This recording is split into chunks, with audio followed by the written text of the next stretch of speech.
What happens when the most advanced civilizations in the galaxy make one fatal mistake? They underestimate a single human being.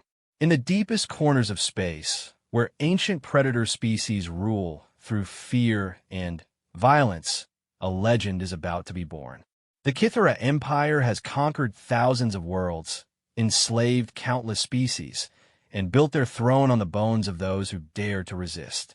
For millennia, they have remained unchallenged as the apex predators of the known universe. But they've never encountered humanity. When Captain Marcus Chun finds himself alone, stripped of everything, and thrown into the most brutal gladiatorial arena in galactic history, the Kithara expect another easy victory, another broken spirit to add to their collection. They see a weak, soft creature from a backwater planet that barely knows space travel exists. What they don't see is 10,000 years of human evolution. The same species that once hunted woolly mammoths with nothing but sharpened sticks. The descendants of warriors who never knew when to quit, explorers who crossed impossible oceans, and survivors who thrived in every environment their planet could throw at them. The Kithara are about to learn that humans don't just adapt to become survivors. When pushed to the absolute limit, when everything is taken from them, when hope seems lost, humans transform into something far more dangerous than any predator the galaxy has ever seen. They become legends. Prepare yourself for an epic journey of survival, cunning, and the indomitable human spirit.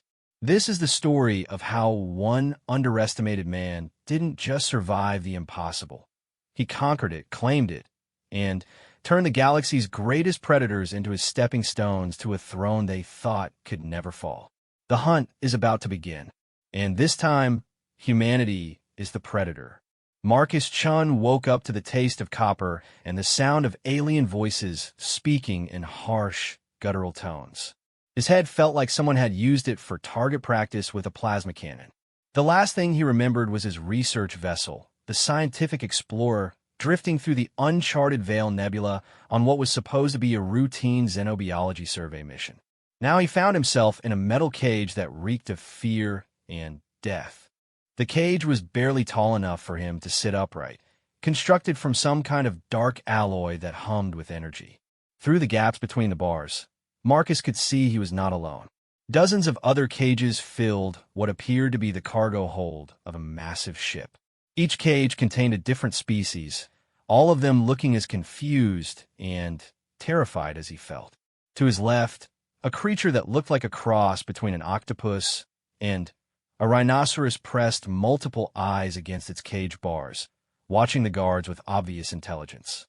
To his right, a being that appeared to be made of living crystal sang haunting melodies that made the air shimmer.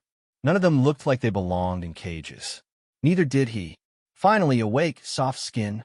The voice came from directly above his cage. Marcus looked up to see his first clear view of his captors, and his blood ran cold.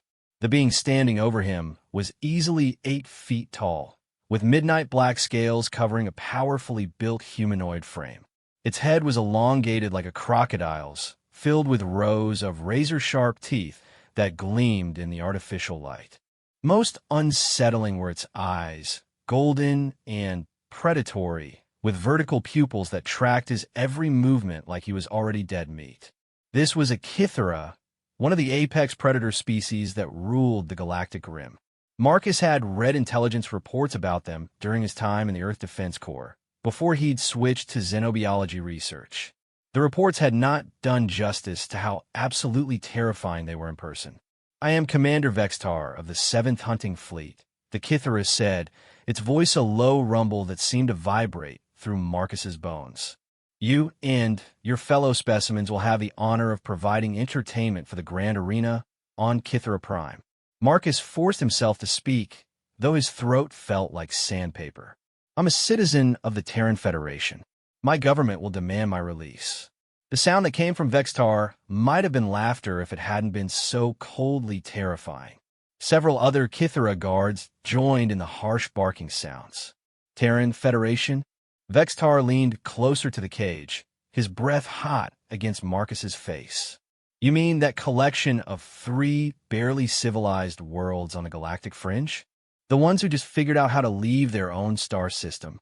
Marcus's jaw tightened. Earth, Mars, and Titan didn't make for an impressive federation compared to the vast empires that controlled most of known space, but they were home. Those three worlds have citizens who won't be forgotten. How noble, another Kithara guard said, this one sporting ritual scars across his scaled chest. Tell us, Softskin, what makes you think your primitive species has anything to offer the galaxy? You have no claws, no natural weapons, no thick hide. You're not even venomous. Marcus looked down at his hands, noting the absence of claws that every other predator species seemed to possess. His skin was indeed soft compared to scales or chitin. By galactic standards, humans were physically unremarkable. We have our minds. This brought another round of harsh laughter from the Kithara. Your minds? Vextar straightened up, towering over the cage. The galaxy is full of intelligent species, human. The Altari can compute faster than your greatest machines. The Velnari can manipulate matter with pure thought. The Zentorians live for 1,000 years and remember every detail. What makes human intelligence special? Marcus met the creature's golden eyes steadily. We adapt. So do we, Vextar said, baring his teeth in what might have been a smile. We have adapted to become the perfect hunters. For 12,000 years, the Kithara Empire has conquered every species we have encountered. We have turned entire civilizations into entertainment for our arenas. Your adaptability means nothing against our superiority.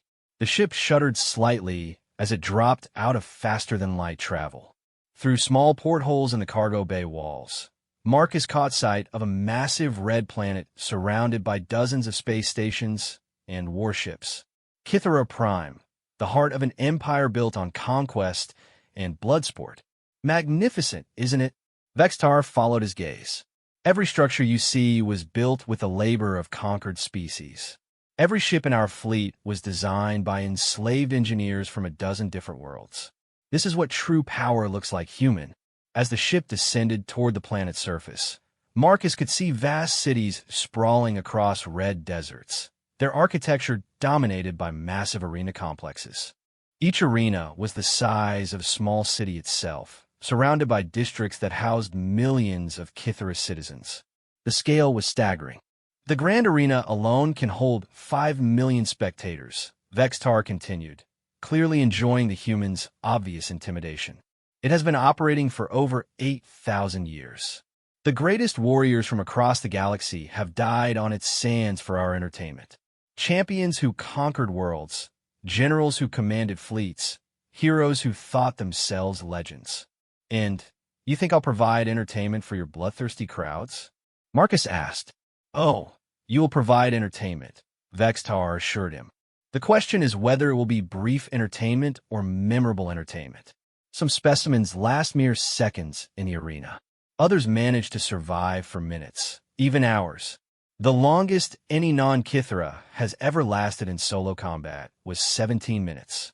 The octopus rhinoceros creature in the adjacent cage made a sound like grinding metal. Apparently, it understood enough of the conversation to be worried. What was that record holder? Marcus found himself asking. A Rathmori warrior king, another guard answered.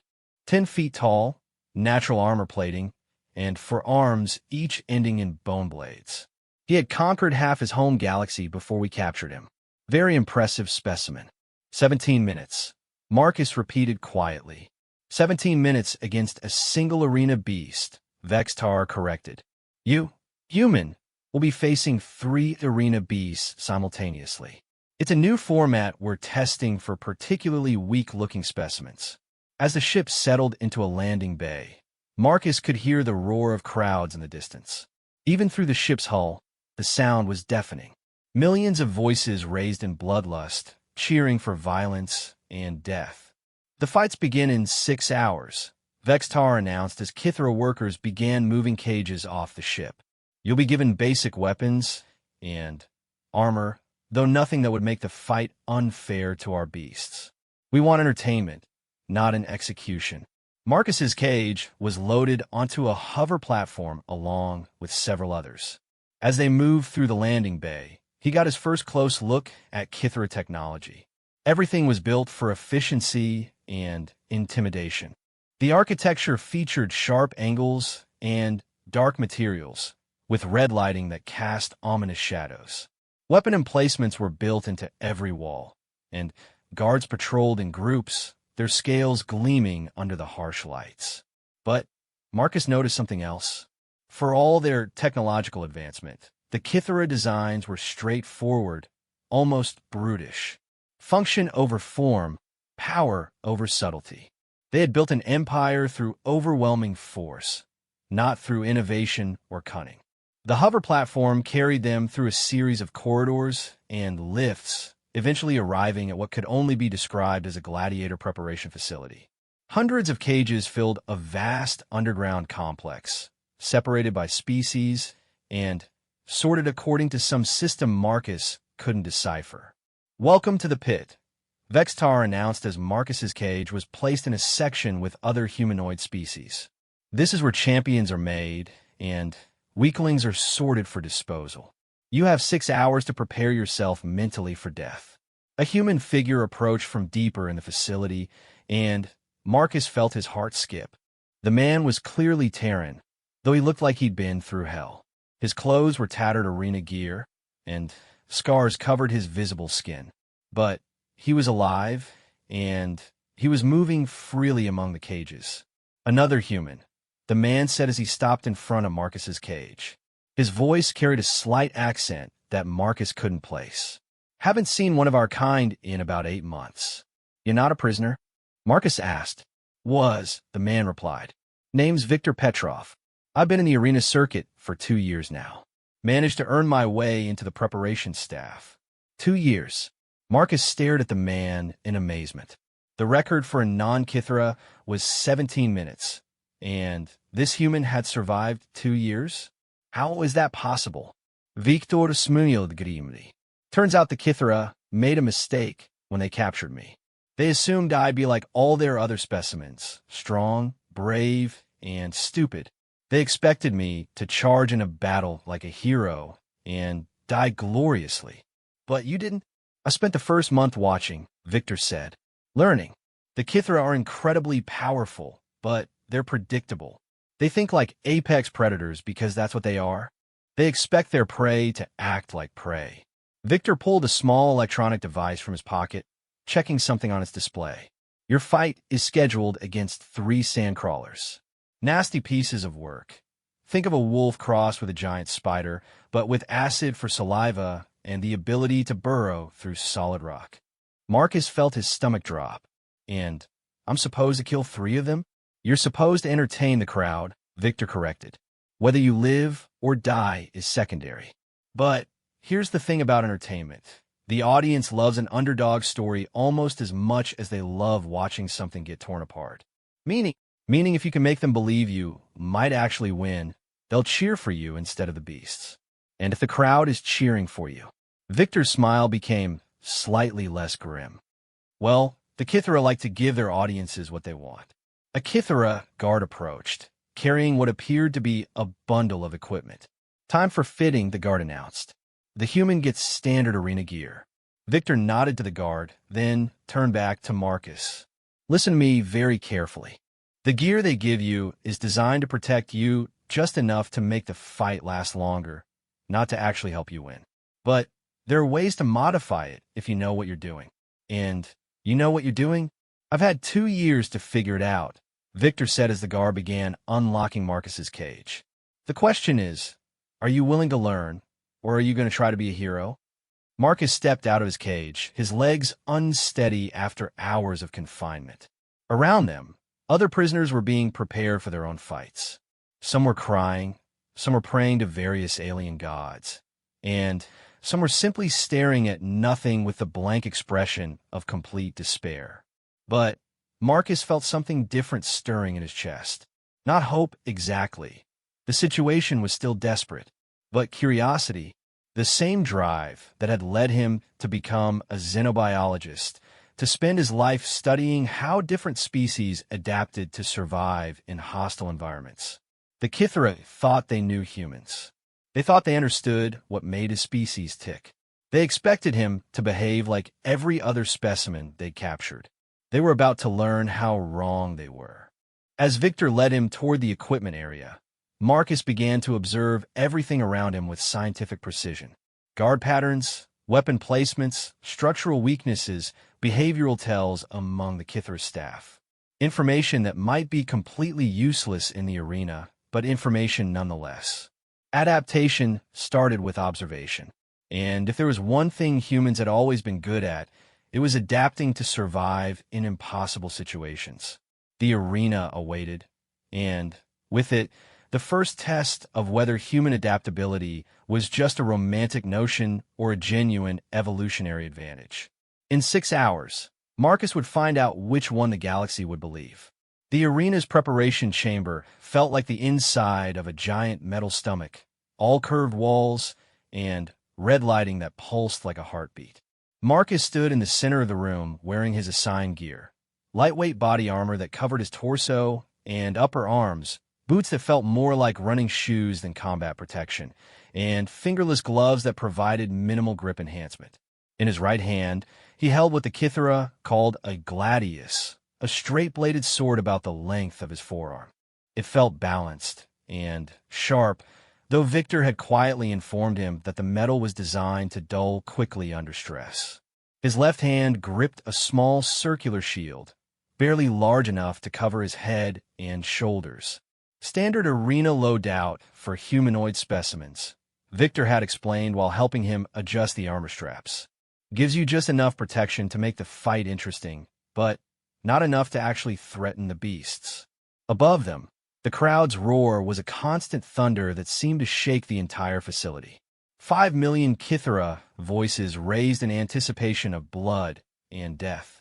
The sound was so overwhelming that Marcus could feel it in his chest, a physical pressure that threatened to crush his resolve. "Remember what I told you about the sand crawlers?" Victor said, checking Marcus's gear one final time. "They hunt in coordinated packs. They'll try to surround you and force you into a corner where they can use their acid spit effectively. Their hide is tough, but there are weak points at the joints and under the throat." Marcus nodded, though his mouth felt too dry to speak. Through the chamber's viewing port, he could see the arena floor, a circular expanse of red sand nearly a quarter-mile across, surrounded by towering walls that rose to spectator seats that seemed to stretch into the sky. Scattered across the arena floor were artificial rock formations, barriers, and obstacles designed to make fights more interesting. "The crowd wants a show," Victor continued. "If you just try to survive, they'll get bored and start demanding blood. But if you give them drama, make them believe you have a chance." He shrugged. "Sometimes that keeps you alive a little longer."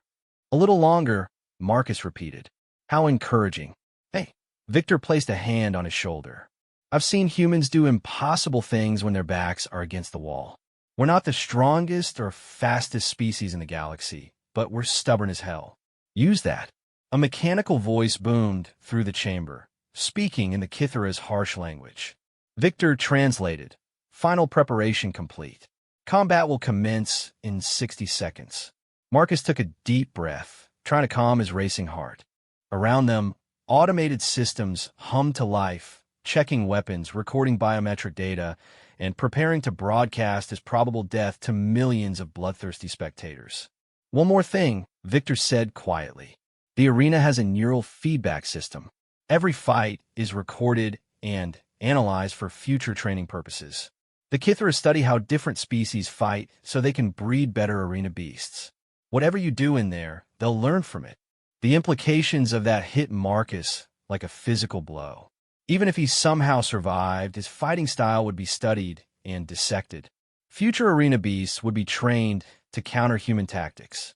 He wouldn't just be fighting for his life. He'd be determining how well future humans might survive in this nightmare. The chamber's exit portal began to iris open, revealing the blinding brightness of the arena beyond. The crowd's roar intensified, becoming a wall of sound that seemed to have physical weight. "Showtime," Victor said grimly. Marcus stepped through the portal and immediately understood why arena combat was the Kithra Empire's most popular entertainment. The sensory assault was overwhelming. Millions of alien voices screaming for blood, the acrid smell of sand and previous battles, the blazing heat of artificial suns that lit the arena floor with harsh, unforgiving light. The arena itself was a masterpiece of intimidation. The sandy floor was stained with dark patches that could only be old bloodstains. Scattered bones and pieces of armor from previous fights littered the ground like macabre decorations. The artificial rock formations provided some cover, but they were positioned to channel combat into the center of the arena where the spectators would have the best view. Marcus walked toward the center of the arena, his footsteps muffled by the deep sand. With each step, the crowd's noise seemed to increase. He could see thousands of Kithra leaning forward in their seats, golden eyes glinting with anticipation. Some held betting tablets, apparently wagering on how long he would survive. A massive display screen above the arena showed his vital signs: heart rate, stress indicators, body temperature. Everything was being monitored and broadcast for the entertainment of the masses. His racing pulse was probably providing amusement as the crowd watched his fear spike in real time. At the center of the arena, Marcus stopped and looked up at what was obviously the Emperor's viewing box. It was a massive structure built into the arena wall, decorated with banners and filled with the largest, most elaborately dressed Kithra he had ever seen. In the center sat a creature that could only be the Emperor himself, nearly 10 feet tall, even while seated, with scales that seemed to shift color in the light and eyes that burned with cruel intelligence. The Emperor raised one clawed hand, and the entire arena fell silent. Citizens of the Empire, the Emperor's voice boomed through hidden speakers, amplified so that even the highest seats could hear clearly. Today we present a new specimen for your entertainment. A human from the primitive Terran Federation, captured while trespassing in Imperial space. A wave of laughter rippled through the crowd. Apparently, the idea of humans being a threat was genuinely amusing to them. This specimen will face 3 of our finest sand crawler breeding stock, the Emperor continued. Let us see how this soft-skinned weakling performs against true predators. 3 separate gates around the arena began to rise with mechanical grinding sounds. For a moment, nothing emerged. Then Marcus heard it, a sound like metal scraping against stone, multiplied by 3. The first sand crawler emerged from the gate directly ahead of him, and Marcus felt his blood turn to ice. The creature was roughly the size of a small car, with 8 spider-like legs that ended in razor-sharp points. Its body was covered in segmented plates that looked tough enough to stop bullets, and its head featured multiple eyes and mandibles that dripped with something that hissed when it hit the sand. The second crawler emerged from his left, this one slightly larger and bearing scars that suggested it was a veteran of previous battles. The third came from his right, moving with the fluid grace of a natural predator. They didn't attack immediately. Instead, they began to circle him, their multiple eyes tracking his every movement. Marcus could see the intelligence in their behavior. They were pack hunters, coordinating their approach for maximum effectiveness. The crowd was on its feet now, screaming encouragement to the beasts and jeering at Marcus. Some were chanting what sounded like countdown numbers, apparently betting on how quickly he would die. Marcus raised his shield and sword, tried to remember everything Victor had told him about the creature's weak points. Joint areas and under the throat. The problem was getting close enough to target those areas without being dissolved by acid or torn apart by claws. The first attack came from behind. Marcus spun just in time to see the largest crawler launching itself through the air, its front legs extended like spears. He dove to the side, rolling through the sand as the creature landed where he had been standing. Before he could recover, acid splattered the ground next to him, hissing and bubbling as it ate through the sand. The second crawler was already positioning for another shot, its mandibles working as it prepared more of the corrosive substance. Marcus scrambled to his feet and ran toward the nearest rock formation, hoping to put some barrier between himself and the acid attacks. The crowd's noise intensified. Whether they were cheering for him or the beasts, he couldn't tell. The crawlers pursued him with terrifying speed, their legs digging into the sand for traction as they bounded across the arena floor. Marcus reached the rocks just as another stream of acid missed his head by inches, splashing against the stone and sending up clouds of noxious vapor. He pressed himself against the rock formation, trying to catch his breath and think. The standard approach will be to try to fight them one at a time, using the terrain to separate them. That's what a typical gladiator would do. Fight bravely, show courage, and probably die heroically. But Marcus wasn't a typical gladiator. He was a scientist who had spent years studying predator-prey relationships. And these creatures, for all their fearsome appearance, were still just animals following their instincts. Pack hunters relied on coordination, but that coordination could be disrupted. They expected their prey to run, to show fear, to make predictable escape attempts. They were programmed to chase, to surround, to overwhelm. What they weren't programmed for was prey that refused to act like prey. Instead of running further, Marcus stepped out from behind the rocks and walked directly toward the nearest crawler. The creature stopped, clearly confused by this unexpected behavior. Its multiple eyes tracked him, trying to determine if this was some kind of attack or just stupidity. Marcus dropped his sword and shield. The crowd's noise shifted, confusion replacing bloodlust. Even the Emperor leaned forward in his box, apparently puzzled by this development. Marcus raised his hands slowly, palms open, and began to approach the crawler using the non-threatening posture he had learned during his xenobiology training. He kept his eyes slightly averted. Direct eye contact was often interpreted as aggression by predator species. The crawler tilted its head, mandibles still dripping acid, but no longer actively preparing to spit. Its packmates moved closer, but they too seemed uncertain about how to respond to prey that wasn't acting like prey. Marcus took another step forward, and another. He was now close enough that the crawler could have killed him with a single swipe of its front legs. Instead, it continued to watch him with what almost looked like curiosity. Very slowly, Marcus reached out toward the creature's head. Several things could happen here. It might attack reflexively, dissolving his hand with acid and then tearing him apart. It might simply ignore the gesture and kill him anyway. Or it might respond the way many predator species responded when they encountered something that didn't fit their programmed behavioral patterns, with confusion and hesitation. His fingers touched the creature's armored head, just above its eyes. The crawler flinched, but didn't attack. Marcus began to stroke the armored plates gently, the same way he might pet a nervous dog. The arena had fallen almost silent. 5 million spectators watched in stunned amazement as a human began to pet one of the galaxy's most feared arena beasts. Interesting, Marcus said quietly, speaking as much to himself as to the creature. You're not really built for arena combat, are you? You're tunneling predators. Natural habitat would be underground cave systems. The bright lights and open space stress you out, make you more aggressive than you'd normally be. The crawler's mandibles stopped working, and the acid production seemed to slow. Its multiple eyes focused on Marcus with what looked like recognition. That's right, Marcus continued, his voice steady and calm. I'm not prey. I'm not a threat. I'm just another creature trying to survive in a place neither of us wants to be. Very carefully, he picked up his sword and shield. The crawler watched, but didn't react aggressively. Its packmates remained motionless, apparently as confused as their leader.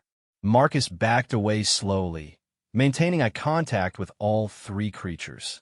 When he was about 20 feet away, he stopped and simply stood there, weapons at his sides in a non-threatening position. The crawlers looked at each other, then back at him. Their body language had completely changed. Instead of coordinated predators preparing for a kill, they now looked like confused animals trying to figure out what they were supposed to do with prey that refused to run. The crowd's confusion was turning to anger. They had come to see blood and death not whatever this strange performance was supposed to be. Voices began calling for action, demanding that the human fight like he was supposed to. Marcus looked up at the Emperor's box. The massive Kithra ruler was staring down at him with an expression that might have been amusement or might have been annoyance. "What are you doing down there, human?" The Emperor's voice boomed across the arena. Marcus raised his voice so it would carry to the microphones he knew were monitoring everything. "Learning. Learning what? That your arena beasts aren't warriors," Marcus replied. "They're just animals forced to fight in an environment that makes them desperate and afraid. Remove the artificial stress factors, and they revert to their natural behavior patterns." "Which are?" Marcus gestured toward the three crawlers, who were now sitting passively in the sand, watching him with what looked like mild interest. "Territorial, but not aggressive toward non-threatening species. They're probably omnivores who supplement their diet with small prey, not apex predators who hunt large game." A murmur ran through the crowd. Many of the spectators were leaning forward, apparently fascinated despite themselves. This wasn't the kind of entertainment they had expected, but it was certainly unlike anything they had seen before. "Fascinating," the Emperor said, and now Marcus was certain he detected amusement in the creature's voice. "Tell me, human, what do you think would happen if we introduced a true threat into the arena? Something that would force your new friends to defend themselves?" Marcus felt ice forming in his stomach. "You're going to release more beasts." "Not more beasts," the Emperor corrected. "A hunter." A new gate began to open, this one much larger than the others. The crowd's excitement returned with renewed intensity as something massive moved in the shadows beyond the gate. What emerged made the sand crawlers look like house pets. The creature stood nearly 12 feet tall on two powerful legs, with arms that ended in claws the size of swords. Its hide was mottled black and red, scarred from countless battles, and its head was dominated by a mouth filled with teeth that belonged on something much larger. Most unsettling were its eyes, not the multiple compound eyes of the crawlers, but two large, intelligent eyes that immediately fixed on Marcus with unmistakable hunger. "A void stalker," the Emperor announced. "The finest hunter in our breeding program. Unlike your crawler friends, this creature was bred specifically for killing. It has no territorial instincts to confuse, no natural behavior patterns to exploit. It has one purpose: to hunt and kill anything that moves." The Void Stalker took a step into the arena, and all three sand crawlers immediately scrambled away from Marcus, their earlier calm forgotten. They recognized a true predator when they saw one. Marcus gripped his weapons tighter, his mind racing. The simple strategy that had worked with the crawlers would be useless here. This creature was exactly what the Emperor claimed: a purpose-built killer with no instincts to exploit except the drive to hunt. But as Marcus watched the creature advance, he noticed something the Emperor and crowd seemed to have missed. The Void Stalker's attention wasn't focused solely on him. Its eyes kept flicking toward the fleeing crawlers, and its posture suggested it was evaluating multiple potential targets. It was a hunter, yes, but hunters were also opportunists. And right now, the arena contained 4 potential prey items, 3 crawlers and 1 human. Marcus began to back toward the nearest crawler, keeping his movements slow and non-threatening. If he could position himself correctly, he might be able to use the stalker's hunting instinct against it. The crowd was screaming again, sensing that the real entertainment was about to begin. In the Emperor's box, the massive Kithra ruler leaned forward with obvious anticipation. But Marcus was already thinking 3 moves ahead, his scientist's mind cataloging everything he observed about the creature's behavior. The Kithra expected him to run, to hide, to die bravely, but uselessly. Instead, he was going to do something that no arena fighter had probably ever attempted. He was going to turn the arena's ecosystem against itself. The real fight was just beginning. The Void Stalker moved across the arena's sand with the fluid grace of a perfect predator. Each step was calculated, designed to minimize noise while maximizing its ability to strike in any direction. Marcus watched its approach with the detached fascination of a scientist observing a new species, even as every survival instinct screamed at him to run. But running was exactly what the creature expected. Every fiber of its being was designed to respond to fleeing prey. Instead, Marcus did something that violated every natural law of predator-prey relationships. He moved toward the stalker at an angle that would bring him closer to the near sandcrawler. The crowd's noise shifted again, confusion mixing with anticipation. They had expected the human to either flee in terror or charge bravely to his death. This sideways approach made no sense to them. It made perfect sense to Marcus. The Void Stalker hesitated, its massive head tilting as it tried to process this unexpected behavior. In that moment of confusion, Marcus reached the first sand crawler, which was pressed against the arena wall in obvious terror. "Easy," Marcus said quietly, extending his hand toward the creature's armored head. "I know you're scared. So am I." The crawler's multiple eyes focused on him, then flicked nervously toward the approaching stalker. Its mandibles were working frantically, producing acid that dripped onto the sand with sharp hissing sounds. Marcus placed his hand on the creature's head, feeling the vibration of its fear through the armored plates. "Listen to me," he said, his voice steady despite the circumstances. "That thing is going to kill all of us if we let it pick us off one by one. But together..." The Void Stalker had recovered from its confusion and was advancing again, its intelligent eyes now fixed solely on Marcus. It had apparently decided that the human was the most interesting target, at least for now. Marcus kept one hand on the sandcrawler while raising his shield with the other. "When I give the signal, spit acid at the stalker's eyes. Can you do that?" The crawler's response was a low rumbling sound that might have been agreement or might have been fear. Either way, Marcus would have to work with it. The stalker was now close enough that Marcus could smell its breath, a mixture of decay and something that burned his nostrils. Its claws scraped against the sand as it positioned itself for a killing strike. Marcus waited until the creature began its lunge, then dove to the side while shouting, "Now!" The sandcrawler's aim was perfect. A stream of corrosive acid struck the Void Stalker directly in its left eye, and the creature's hunting roar became a scream of pain and rage.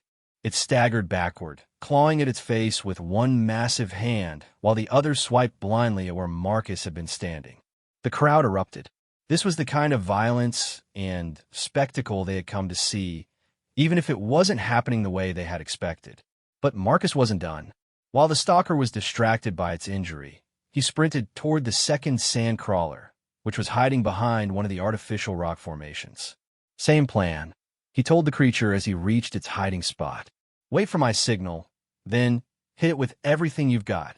This crawler was larger than the first, with scars that suggested it was a veteran of previous arena fights.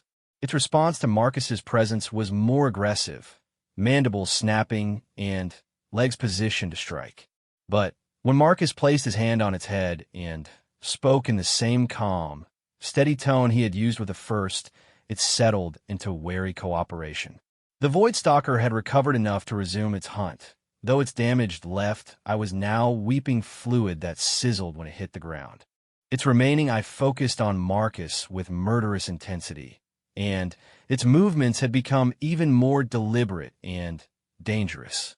Marcus stepped out from behind the rock formation, deliberately making himself visible. The stalker immediately began moving toward him, but now Marcus could see the creature favoring its left side, compensating for its reduced vision. He began to move in a wide circle, staying just out of the creature's reach while maintaining visual contact. The stalker followed, its remaining eye tracking him with predatory focus. But the creature's attention was so fixed on Marcus that it failed to notice the third sand crawler moving to flank it from behind. Marcus hadn't given any signal to the third crawler. Apparently, the creature had figured out the plan on its own. The crowd was on its feet now, screaming as they watched what appeared to be a coordinated assault on their prized arena beast. In the Emperor's box, The massive Kithra ruler was leaning forward with obvious interest, his golden eyes fixed on the human who was somehow orchestrating this unprecedented display. The stalker lunged forward, its massive claws slicing through the air where Marcus's head had been a split second earlier. Marcus rolled under the creature's arm and came up behind its shoulder, his gladius finding the gap between armor plates that Victor had taught him to look for. The blades sank deep, and the Void Stalker spun within human speed, its uninjured arm sweeping toward Marcus like a club. Marcus threw himself backward, but the creature's reach was longer than he had calculated. Claws raked across his chest armor, and he felt at least one of them find flesh. Hot blood ran down his ribs, and the crowd's noise intensified at the sight of it. But the wound wasn't fatal, and Marcus had accomplished his goal. The stalker was now positioned exactly where he wanted it. "All three," he called out, his voice carrying across the arena. "Hit it now." The response was immediate and devastating. 3 streams of acid struck the Void Stalker from different angles. One in its remaining eye, one across its throat, and one directly into its open mouth as it roared in pain and surprise.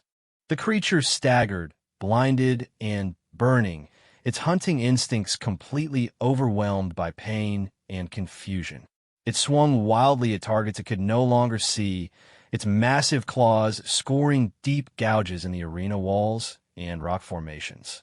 Marcus backed away, keeping the sandcrawlers between himself and the thrashing predator. The stalker was still incredibly dangerous, but it was no longer hunting.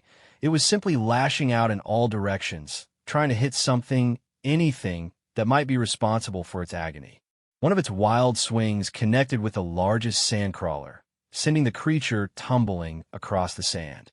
But instead of being killed by the impact, the crawler rolled to its feet and immediately spat more acid at the stalker's legs. The other 2 crawlers joined in, their fear forgotten in what appeared to be genuine anger at the creature that had terrorized them.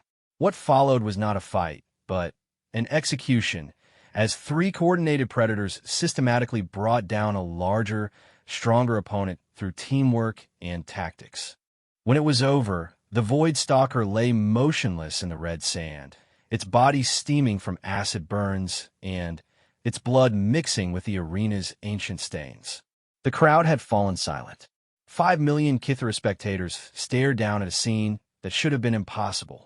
A human had not only survived an encounter with their finest arena beast, he had somehow turned 3 other arena beasts into allies and orchestrated the stalker's destruction. Marcus stood among the 3 sandcrawlers, his sword and shield lowered, blood from his chest wound dripping onto the sand. The creatures flanked him like a pack, their multiple eyes scanning the arena for additional threats. In the Emperor's box, the massive Kithra ruler rose to his feet. When he spoke, his voice carried clearly across the silent arena. Remarkable. The single word seemed to break whatever spell had held the crowd frozen. A murmur began to build, spreading through the spectator sections like ripples in water. Some voices were raised in confusion, others in what might have been admiration, and still others in obvious anger. "Tell me, human," the Emperor continued, "how did you accomplish this?" Marcus looked up at the Imperial box, his chest burning from the claw wounds, but his mind crystal clear. "I observed, I adapted, and I refuse to accept the limitations you placed on the situation." "Explain." "Your arena is designed around a simple premise," Marcus said, raising his voice so it would carry to the furthest seats. "One individual fights against superior opposition until they die bravely and provide entertainment for your crowds. But that premise assumes the fighter accepts their role as prey." A wave of laughter rippled through sections of the crowd, but it was uncertain laughter, not the confident mockery from earlier. "I refuse to be prey," Marcus continued. "Instead, I became something your arena has never seen before, a coordinator. I turned your ecosystem against itself by refusing to follow the rules you created." "And what rules were those?" "That arena beasts are mindless killing machines," Marcus replied. that different species can't cooperate, that the only response to superior force is direct confrontation. You built this entire system on assumptions about how intelligent beings behave under pressure. The Emperor was silent for a long moment, his golden eyes fixed on the human, standing among creatures that should have killed him. And what do you believe you have proven here today? Marcus gestured toward the 3 sand crawlers, who were still flanking him like guards. That your assumptions were wrong. These creatures aren't mindless killers. They're intelligent beings capable of cooperation and tactical thinking. They were just never given the opportunity to demonstrate those abilities. Because we never provided them with proper leadership, the Emperor said, and now there was definitely amusement in his voice. Because you never provided them with a reason to work together instead of simply fighting for survival, Marcus corrected. Fear makes creatures desperate, but it doesn't make them smart. Remove the fear, offer an alternative to individual death, and even natural enemies can become allies. The crowd's murmur was building into something that might have been debate. Thousands of conversations were breaking out across the spectator sections as Kythera's citizens tried to process what they had witnessed. Fascinating theory, the Emperor said. Of course, it raises certain questions about our methods. I'm sure it does. Tell me, human, what do you think should happen to you now? You have provided exceptional entertainment, certainly, but you have also disrupted one of our most sacred traditions. Marcus felt his heart rate spike, though he tried to keep his expression calm. This was the moment when his survival would be decided. Everything he had accomplished in the arena meant nothing if the Emperor decided he was too dangerous to live. I think, Marcus said carefully, that depends on whether you're more interested in maintaining tradition or exploring new possibilities. New possibilities? The coordination you saw here today could be replicated, Marcus said. Improved upon. Arena combat doesn't have to be about individual death. It could become something more complex, more intellectually challenging. Team competitions, tactical scenarios, cooperative problem-solving under pressure. The Emperor leaned forward. You're suggesting we fundamentally change the nature of our most popular entertainment? I'm suggesting you evolve it, Marcus replied. The way any successful species evolves when it encounters new information.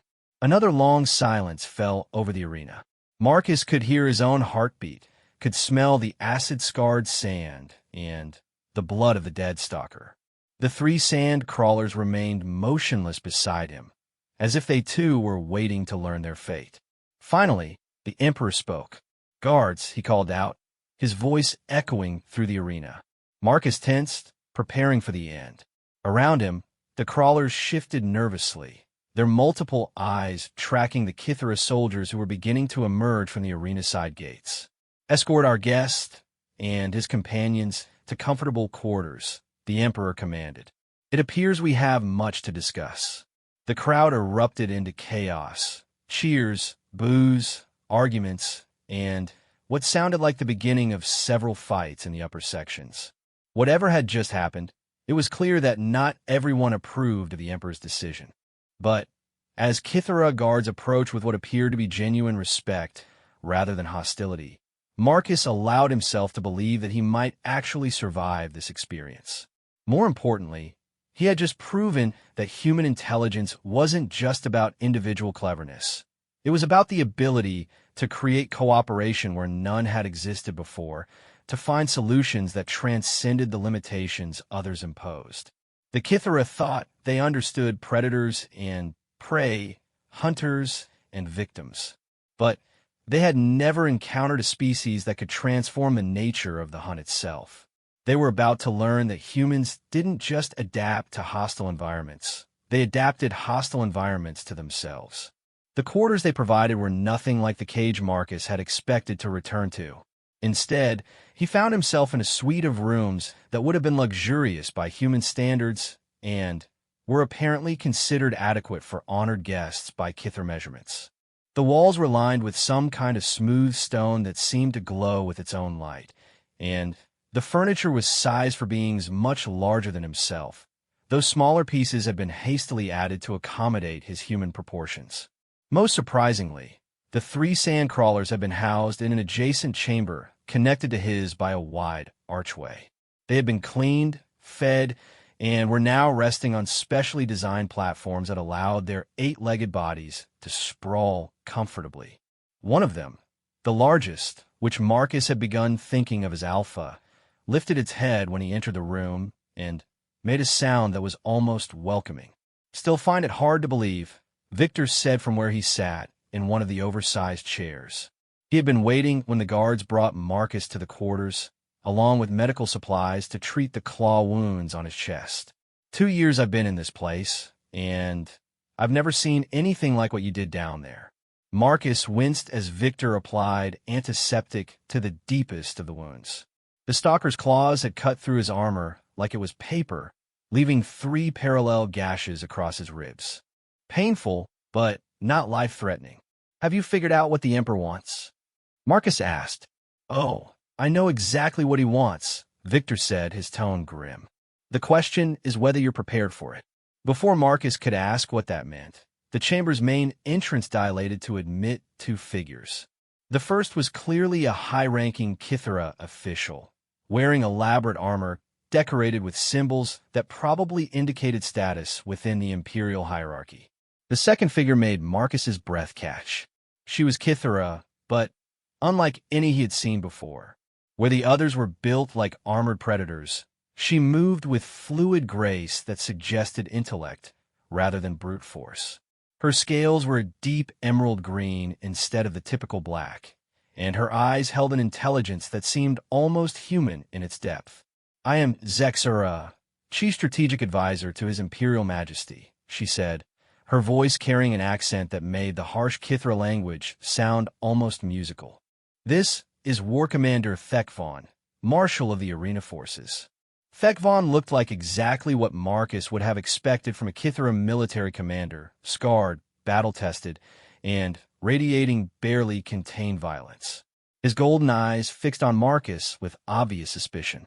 "The Emperor has sent us to discuss certain proposals," Zexera continued, settling gracefully into one of the larger chairs. "Your performance today has raised questions about our current arena system that require careful consideration." "What kind of questions?" Marcus asked, though he suspected he already knew. "Whether the system can be improved," Zexera replied. "Whether it should be improved, and whether a human is capable of implementing such improvements without compromising the fundamental nature of Kithra entertainment." Thekvon spoke for the first time, his voice a low growl. "The arena has operated successfully for 8,000 years. It has provided entertainment for billions of citizens and served as a symbol of Kithra dominance throughout the galaxy. Why should we change something that works?" "Because what happened today proves it could work better," Marcus said. "Your crowds were more engaged during my fight than they've probably been in decades. Not because of the violence, but because of the unpredictability." "The crowds want blood," Thekvon argued.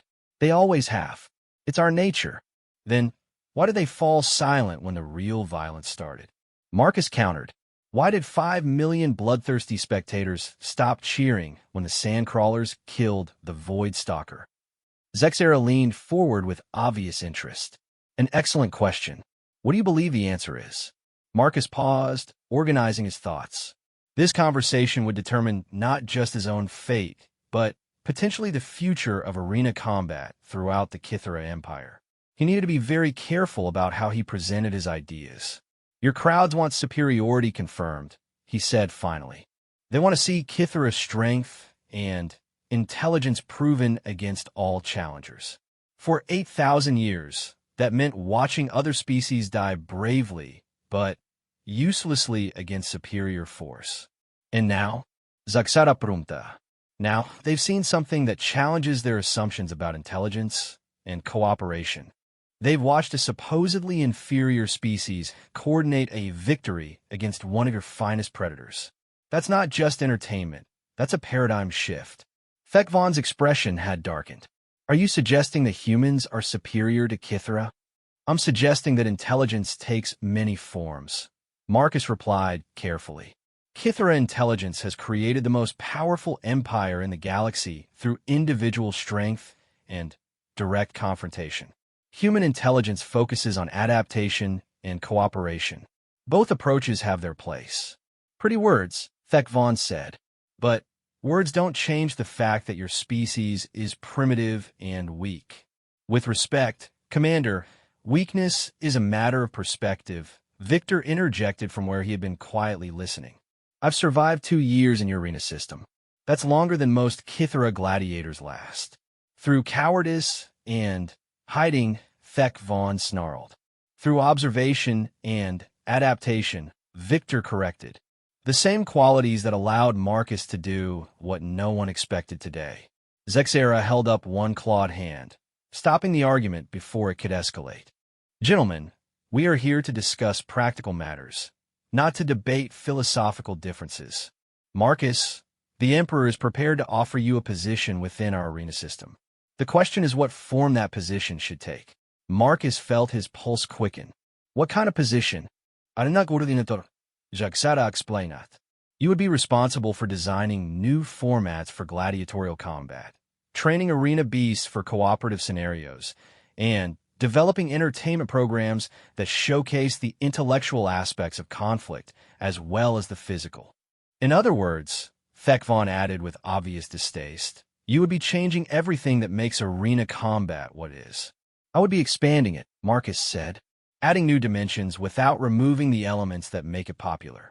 The Emperor believes this could increase attendance and betting revenue significantly, Zexera continued. Preliminary analysis suggests that today's match generated more citizen engagement than any single arena event in the past 50 years. Marcus looked toward the adjacent chamber, where the 3 sand crawlers were resting peacefully. And what would happen to them?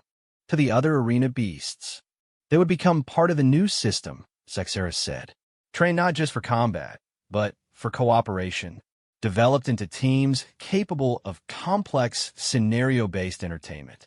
Essentially, you want me to turn the arena into a giant training ground for intelligent warfare, Marcus said.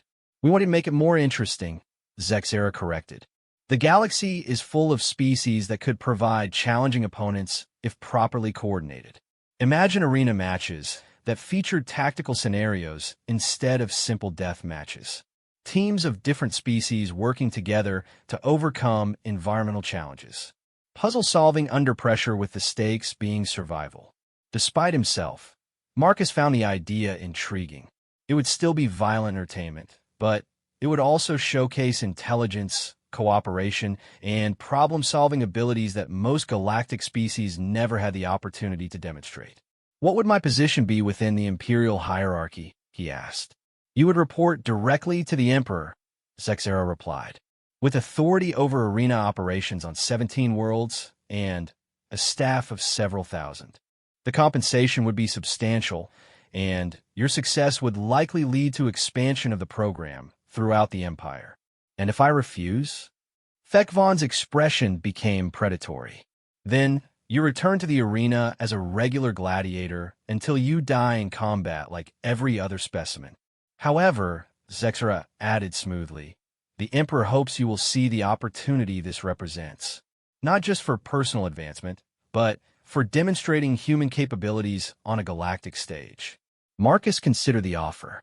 On one level, it was a dream position for someone with his background, the opportunity to study and work with dozens of alien species, to develop new forms of intelligent entertainment, and to prove human worth to one of the galaxy's dominant civilizations.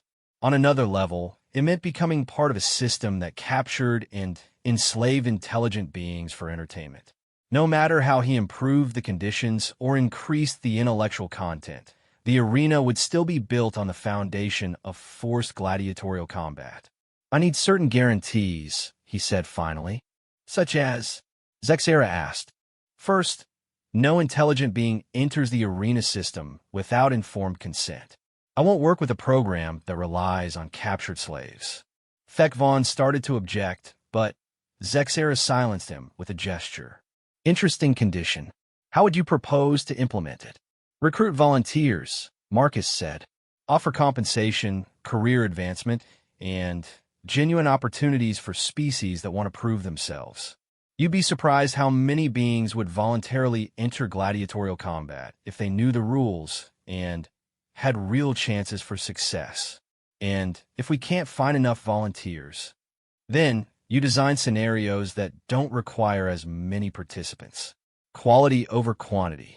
Second condition, Zaksara Prumta. I maintain final authority over the treatment and training of all arena participants. Marcus continued. No torture, no unnecessary suffering, and no forced combat between beings that refuse to fight. That could significantly reduce the drama of certain matches, Thek Vaughn observed. Or it could increase the drama by making every conflict meaningful instead of simply desperate, Marcus countered. Audiences can tell the difference between courage and hopelessness. Courage is more entertaining. Zexera made notes on a device that appeared to be some kind of advanced datapad. Third condition, regular communication with my home government, Marcus said. The Terran Federation needs to know what happened to me, and I want official diplomatic contact established between our species. This request seemed to catch both Kithra officials off guard. Zexera and Thek Vaughn exchanged glances before Zexera spoke. You want the Kithra Empire to formally recognize the Terran Federation as a legitimate government. I want you to recognize that humans are more than just arena specimens, Marcus replied. We're an intelligent species with our own civilization. If this program is successful, it will benefit both our peoples to establish proper diplomatic relations. Presumptuous, take von mutat. Practical, Marcus corrected. If you're going to build entertainment around human capabilities, you need to understand human culture. And if humans are going to work within the Kithra system, we need to know our rights and protections.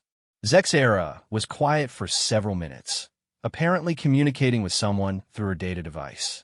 Finally, she looked up. The Emperor finds your conditions ambitious, but not unreasonable. He is prepared to accept them with certain modifications, such as diplomatic contact will be established, but gradually and through proper channels. Your arena authority will be absolute, but subject to imperial oversight for the first year. And the volunteer recruitment system will be implemented as a pilot program on 3 worlds before full expansion. Marcus looked at Victor, who had been following the conversation with obvious fascination. The older human nodded slightly. Apparently, this was a better deal than he had expected. One final condition, Marcus said. Zexera raised an eyebrow ridge. Yes. Victor comes with me as my deputy coordinator. He knows more about arena operations than anyone except your own staff, and I'll need someone I could trust completely. Done, Zexera said immediately. The Emperor expected that request. Marcus stood and walked to the archway leading to the adjacent chamber. The 3 sand crawlers looked up at him with their multiple eyes, and the largest one made that almost welcoming sound again. What about them, he asked. They will be your first team, Zexera replied. Your success with them today suggested that cross-species cooperation might be possible on a larger scale. The Emperor is very interested to see what you can accomplish with more time and resources. Marcus placed his hand on Alpha's armored head, feeling the creature's contentment through the contact. For the first time since his capture, he felt something that might have been hope. When do we start? Tomorrow, Zexera said, rising from her chair. Your transport to the primary arena facility leaves at dawn. Your first official match as coordinator is scheduled for 1 week from today. As the 2 Kithra officials prepared to leave, Thek Vaughn turned back to Marcus. Human, understand this. The Emperor may be intrigued by your ideas, but the citizens expect results. If your new methods fail to provide adequate entertainment, you will find yourself back in the arena very quickly. And next time, there will be no mercy. Understood, Commander, Marcus replied. But I don't think failure is going to be a problem. After the officials left, Victor slapped Marcus on the shoulder. You realize what you've just committed to, right? You're going to be responsible for revolutionizing the galaxy's oldest form of entertainment. No pressure. Marcus looked out through the chamber's transparent wall at the sprawling city beyond. Millions of lights stretched to the horizon, representing a civilization that had conquered most of known space through superior force and predatory instincts. But somewhere in those lights were beings who had never had the chance to prove they were more than prey. Species that had been dismissed as weak or unintelligent because they didn't fit the Kithra model of strength. Actually, Marcus said, "I think the pressure is exactly what I need." Tomorrow, the real work would begin. He would have to prove that human adaptability could transform not just individual survival, but an entire system of entertainment that had remained unchanged for millennia. The galaxy was watching, and for the first time since his capture, Marcus was looking forward to showing them what humans could really do. 6 months after his first arena match, Marcus stood on the observation deck of the Imperial Arena Complex, watching 15 different species work together to overcome a scenario that would have been impossible for any single contestant. Below him, the arena floor had been transformed from a simple sand pit into a complex environment featuring multiple levels, environmental challenges, and objectives that required both physical prowess and strategic thinking. The crowd of 8 million spectators, nearly double the usual attendance, was on its feet as a team of Velnari engineers used their telekinetic abilities to lift a squad of Rathmori warriors to the upper level of an artificial fortress, while human tacticians coordinated the assault from protected command positions and sandcrawlers provided mobile artillery support with precisely aimed acid strikes. The scenario was called Siege of the Impossible City, and it had become the most popular entertainment program in the galaxy. Attendance figures for this quarter are up 400%. Victor reported from his position at the main coordination console. Betting revenue has increased by 600%, and we've received requests from 47 different worlds to establish local arena programs based on our model. Marcus nodded, though his attention remained focused on the action below. This particular team had been working together for 3 months, developing the kind of coordination that made individual heroics obsolete. The Velnari had learned to enhance the Rathmori warriors' natural combat abilities, while the humans provided the strategic overview that turned individual strengths into collective advantages. "The Emperor will be pleased," said Zexera from where she stood reviewing reports on her data tablet. Her role had evolved from Imperial Advisor to Deputy Coordinator as Marcus's programs expanded across the Empire. The Senate is already discussing expansion to another 50 worlds. But Marcus was focused on something more significant than attendance figures. In the 6 months since he had taken over arena operations, he had fundamentally changed how the galaxy viewed intelligence and cooperation. Species that had been dismissed as weak were now celebrated as essential team members. Former enemies were working together to achieve goals that none could accomplish alone. More importantly, the voluntary recruitment program had exceeded all expectations. Instead of captured slaves, the arena now featured volunteers from dozens of species who competed not for survival, but for glory, advancement, and the chance to prove their worth on a galactic stage. Final objective completed. Victor announced as the mixed species team successfully captured the fortress's central command tower. Victory achieved in record time, with 0 casualties and full team coordination throughout the scenario. The crowd's roar was deafening as the successful team emerged from the arena floor to acknowledge their victory. But Marcus noticed something that the spectators couldn't see from their distant seats. The team members weren't just celebrating their success. They were genuinely enjoying each other's company. Bonds had formed across species lines that had historically been enemies. "Marcus," Zexera said quietly, "the Emperor wants to see you." Marcus felt a familiar spike of nervousness. Despite his success, Imperial audiences still carried the implicit threat that everything could be taken away in an instant.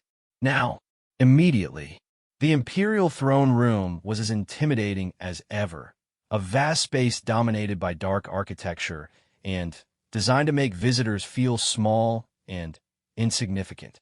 But Marcus had learned to navigate Kithra power structures over the past months, and he approached the massive throne with the confidence of someone who had proven his worth. Emperor Kithexon looked down at him with those burning golden eyes, but now Marcus could read the expression behind them. Approval mixed with calculation, and something that might have been genuine respect. "Arena Coordinator Chun," the Emperor said, his voice echoing through the chamber. "Your reports make for fascinating reading." "Thank you, Your Imperial Majesty." "Tell me," the Emperor continued, "what do you consider your greatest achievement during these past months?" Marcus had prepared for this question, but now that it was asked, he found himself giving a different answer than he had planned. "The Gorvani Peace Treaty," he said. The Emperor's massive head tilted slightly. "Elaborate."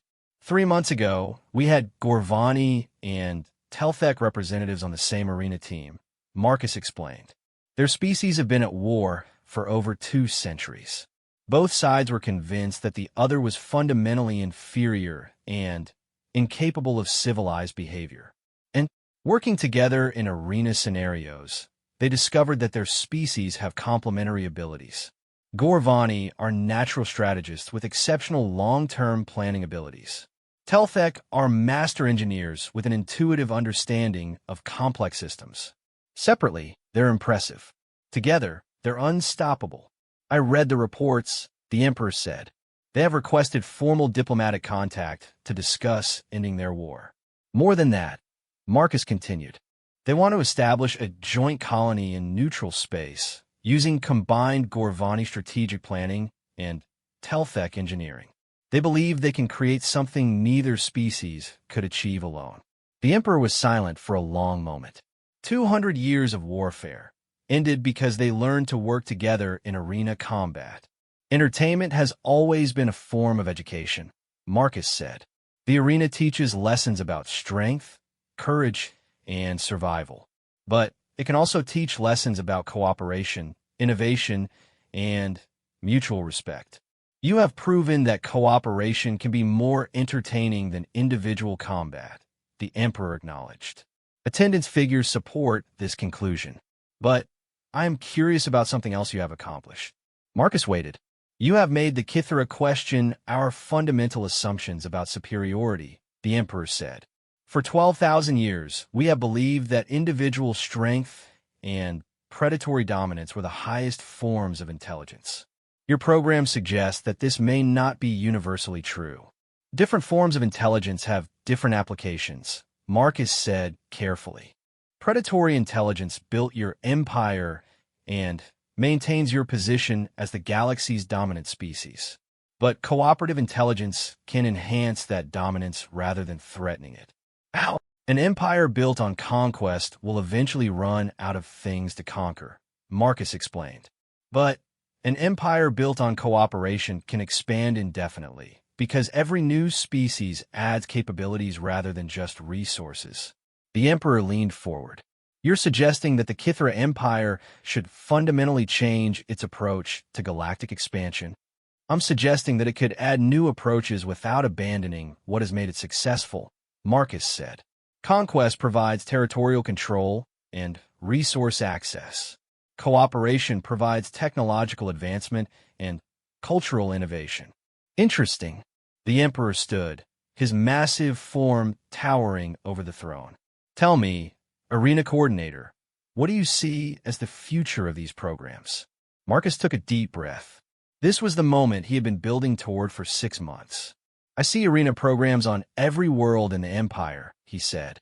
"Not just for entertainment, but for education, diplomacy, and species development. I see cooperative teams tackling real-world challenges like terraforming hostile planets, designing new technologies, and exploring unmapped regions of space. You see the arena becoming something more than entertainment. I see it becoming a tool for galactic advancement," Marcus said. "A way to harness the collective intelligence of every species in known space." The Emperor walked to one of the massive windows that overlooked the capital city. "And what role would humans play in this future?" "The same role we've always played," Marcus replied. "Adapters and coordinators. We're not the strongest or the smartest species in the galaxy, but we're good at helping others work together." "Modest assessment." "Honest assessment," Marcus corrected. Humans succeed by enabling others to succeed. It's what we do. The Emperor turned back toward him. Arena Coordinator Chun, I am promoting you to Imperial Coordinator of Cooperative Development.